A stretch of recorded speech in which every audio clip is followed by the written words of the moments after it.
మీరు పూమా చూసుకుంటున్నారా? కానీ ఈ బ్రాండ్ ఒక ఫ్యామిలీ వార్ నుండి పుట్టిందని మీకు తెలుసా? ఇద్దరు అన్నతమ్ముళ్ళు గొడవ వల్ల ప్రపంచంలో రెండు పెద్ద బ్రాండ్స్ వచ్చాయి.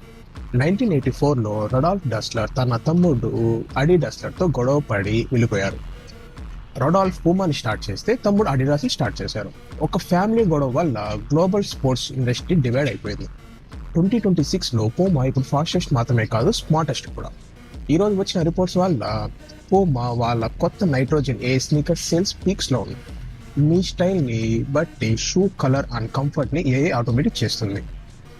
ఇండియా ఇప్పుడు పూమాకి బిగ్గెస్ట్ మార్కెట్.